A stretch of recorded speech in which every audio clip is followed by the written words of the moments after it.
It all started with an envelope. No, really, just a plain white envelope. No hearts, no lipstick stains, no "to my love" scribbled in curly handwriting.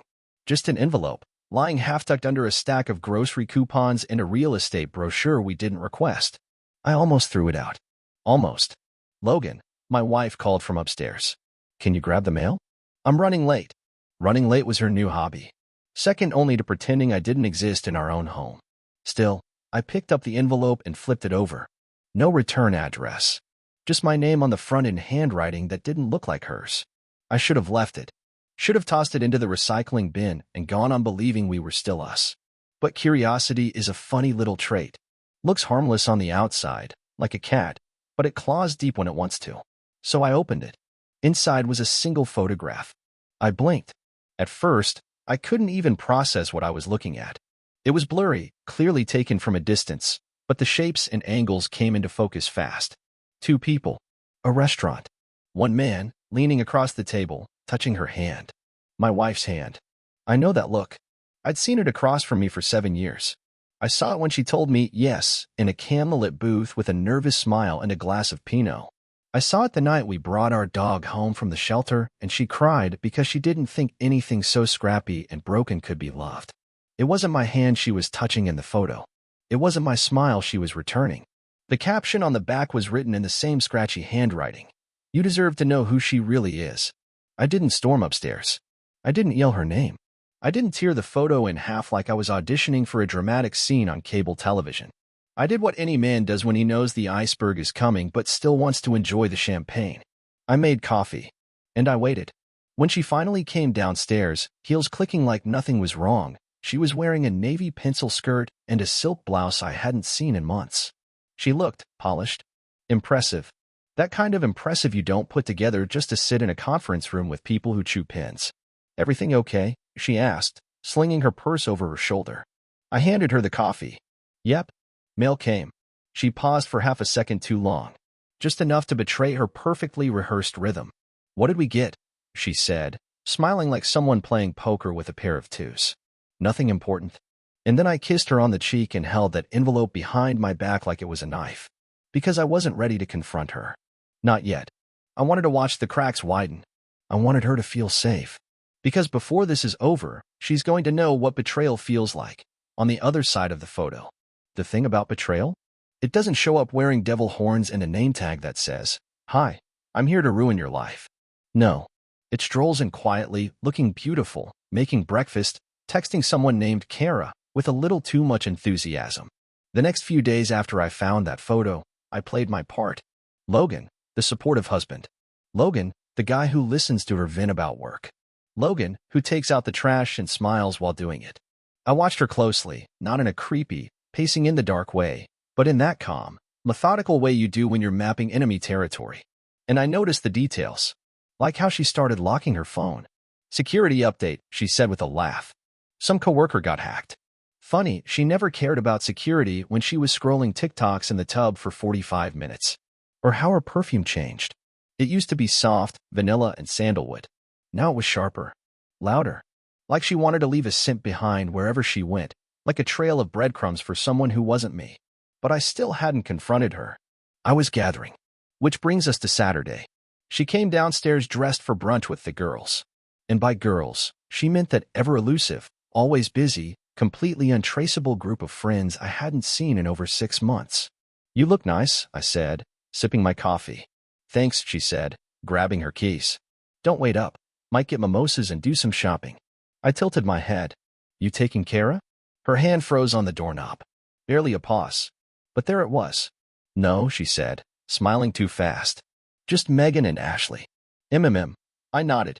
"Tell them I said hi." She left with that air of someone doing nothing wrong, heels clicking, hair bouncing, eyes freshly powdered. An hour later, I was parked 2 blocks away from a place called Rocco's. It wasn't a brunch spot. It wasn't even open yet. But her car was there, parked right out front like it wasn't trying to hide. And sure enough, 20 minutes later, she walked out. With him. He was tall, wore sunglasses even though it was cloudy, and held her hand like it belonged to him. They laughed about something. She touched his arm. And when they got into his car together, I took a photo of the plates and calmly walked away. I didn't follow them. Not yet. See, I wasn't chasing answers anymore. I was building something, not a reaction, a reckoning. I didn't sleep that night. Not because I was angry, anger is fast. This wasn't. This was something slower, deeper, like grief showing up dressed as clarity. She came home around 11:45 p.m., smelling like too much wine and someone else's cologne. I was sitting in bed with a book I wasn't reading, pretending that the walls weren't collapsing in on themselves.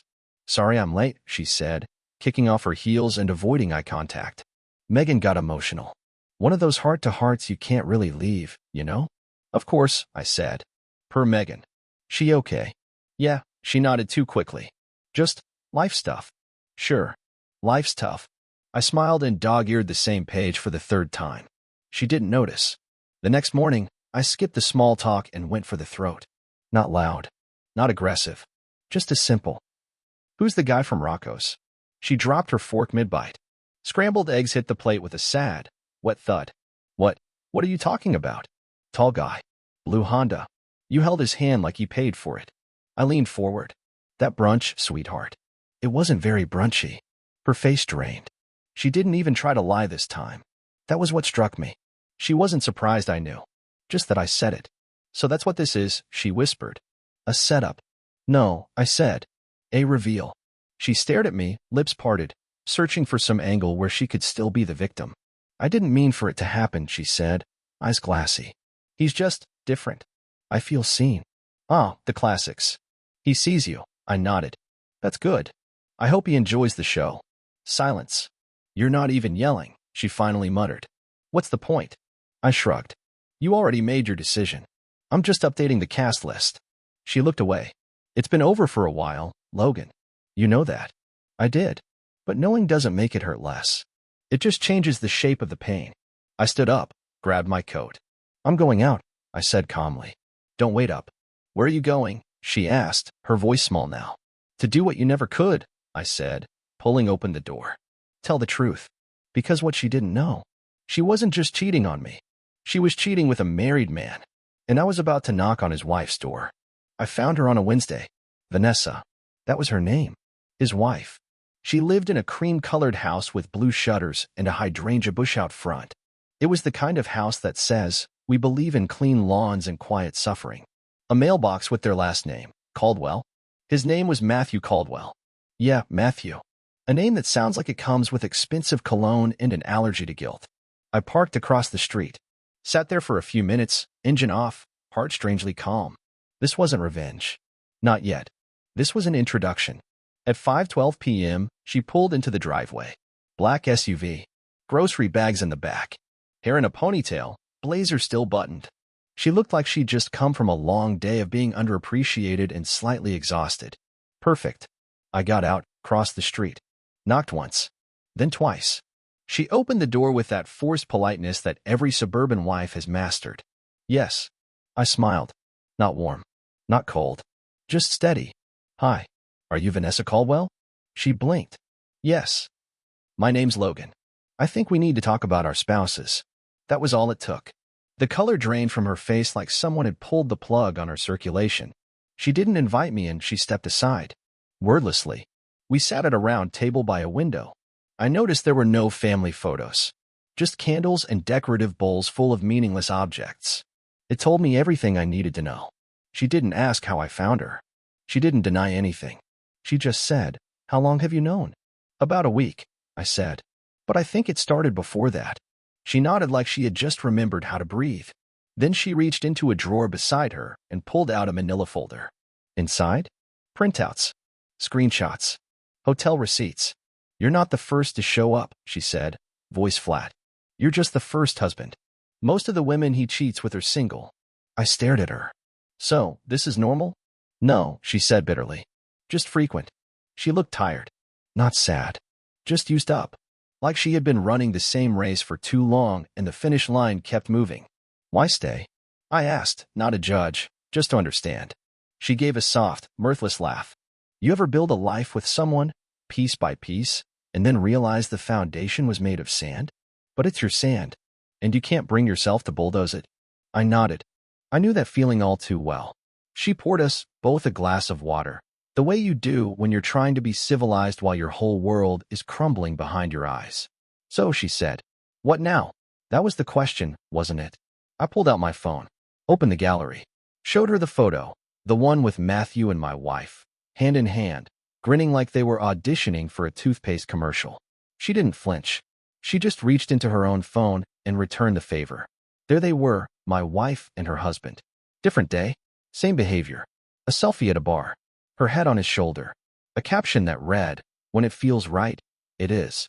Vanessa looked at me, eyes sharp now. You came here for closure, or for war? I grinned. I'm not the yelling type. Me either, she said, sipping her water. But I am the organized type. I leaned back. Tell me more. And that's when it started. The alliance. We weren't heartbroken spouses anymore. We were co-conspirators. Not the kind that key cars or send threatening messages. The kind that knows exactly where to stick the knife without leaving fingerprints. She had access to his financials. I had access to my wife's calendar. She knew passwords. I had phone records. Together, we formed a little committee of destruction. Not loud, not messy, just surgical.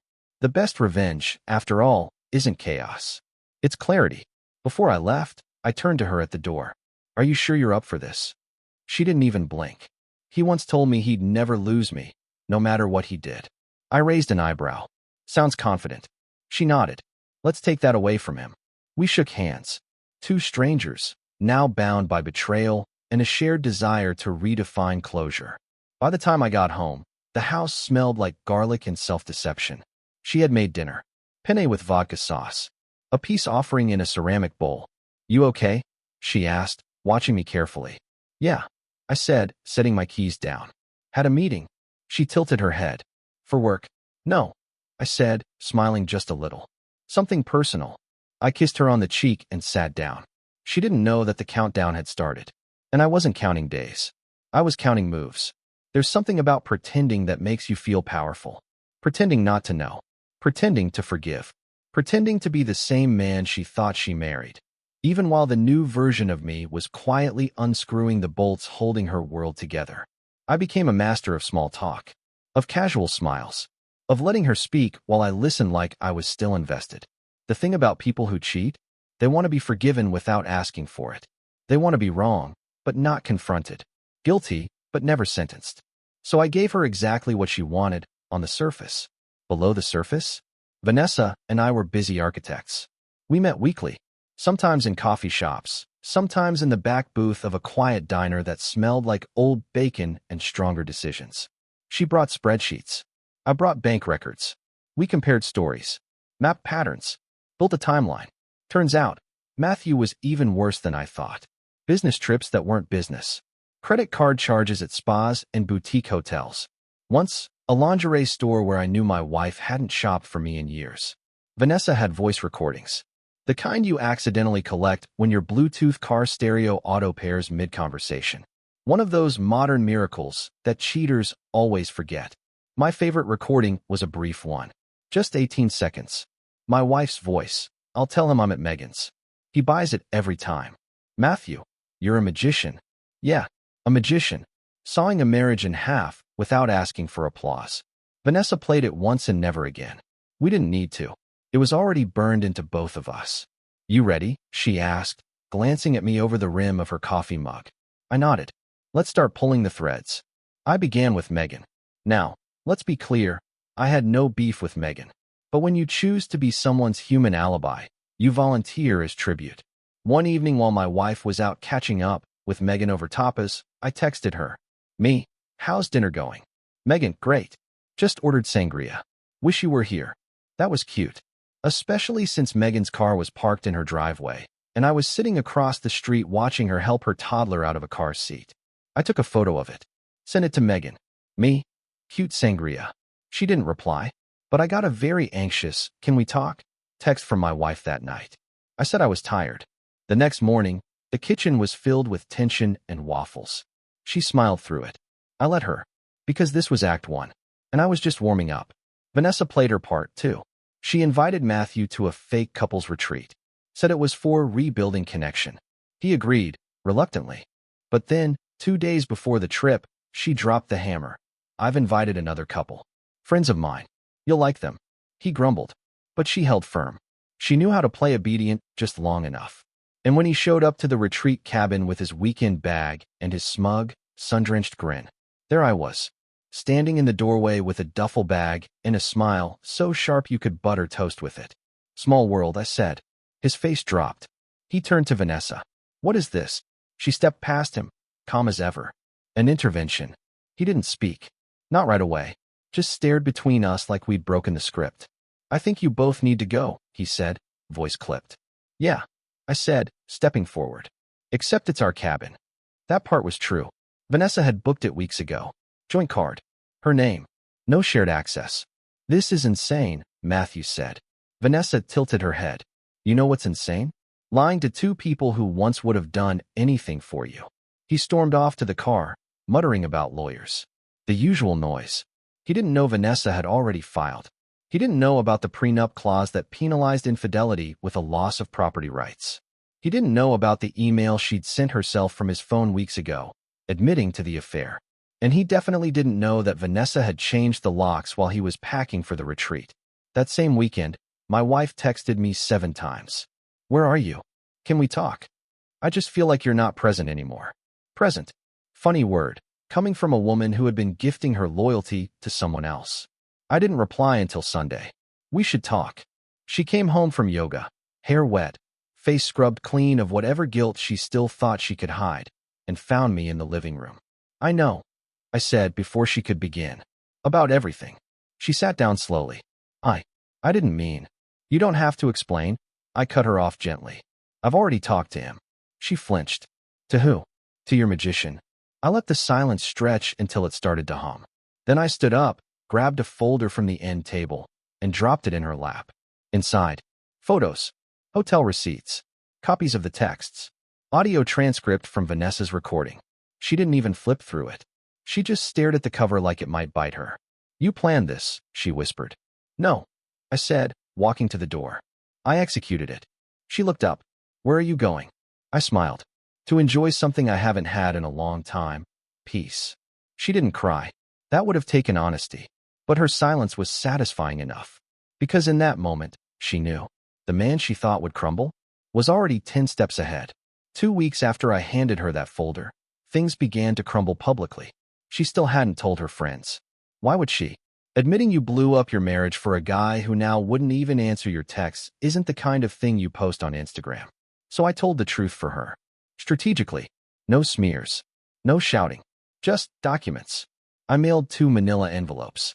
One to her sister, who always loved to play referee, and one to her mother, who had once called me the best thing that ever happened to Ashley. Inside, photos, screenshots. The receipt from the hotel dated the same weekend she claimed to be at her friend Lacey's baby shower. 2 days later, I got a text from her sister. I'm sorry. I didn't know. You deserved better. That was enough. The thing about cheaters? They rely on silence. On everyone else keeping their shameful little secrets so they don't have to sit in the mess they made. So I opened the windows and let the stink out. She moved out quietly. No long conversation. No begging. Just boxes. Half packed, half forgotten. Like she thought I'd stop her and say, let's work it out. She left her coffee mug, the one that said, wifey, in gold lettering. The irony almost made me laugh. Almost. She said she'd stay with a friend. I knew the friend. She'd be there long enough to cry, then long enough to bore them. Then she'd be alone. Meanwhile, I'd already spoken with a lawyer. Vanessa helped me find him. She said, don't get a shark. Get a surgeon. So I did. He moved quickly, quietly, efficiently. When she got the official documents, she called me. I let it go to voicemail. Her voice was shaking, like she was realizing the ending wasn't going to be mutual. The funny thing about cheaters? They think walking away gives them control. What they don't realize is you already let go. You were just waiting to see how far they'd fall once the safety net was gone. Matthew reached out to me. He called one night. Blocked number. I answered out of curiosity. Hey man, I just wanted to talk. I leaned back in my chair, sipped my drink. About Ashley. She said you're making things really ugly. I chuckled. Matthew, I haven't made anything ugly. I just stopped cleaning up her mess. He was quiet. Then, with a nervous laugh, he said, you know she's a little unstable, right? There it was. Men like him never take responsibility. Just reroute the blame onto the same woman they convinced to burn her life down. I know what she is, I said. I just didn't realize what you are. He tried to pivot, offered a weird apology, talked about how things got complicated. I let him ramble. Then I asked the one question I'd been saving. Does your wife know about Kimberly? Silence. Click. See, Vanessa and I had found something in the bank statements. A wire transfer. Monthly. Unlabeled. It led us to Kimberly. Matthew's first affair. A young intern who didn't stay just an intern for long. So no, I didn't need revenge. I had receipts. And those are forever. You'd think that after all this, I'd be bitter, angry, stuck. But the truth? I was free. I got a new apartment. Small, quiet, full of air and light, and not one single person who looked at me like I was furniture. I started going to the gym again. Not because I wanted revenge abs, because it felt good to sweat for myself, not to keep someone else's attention. I joined a trivia night at a bar near my place. My team came in last the first week, but it didn't matter. We laughed. Genuinely. I hadn't done that in a long time. Vanessa stopped by one evening. Not for anything romantic, just wine and a recap of how her divorce was going. Spoiler, smooth. She'd frozen his accounts before he knew she'd filed. We toasted to new beginnings, to quiet mornings, to the kind of life that doesn't beg for attention because it's already full. You don't look like a man who was cheated on, she said. That's because I'm not, I replied. That's just how the story started. It's not how it ends.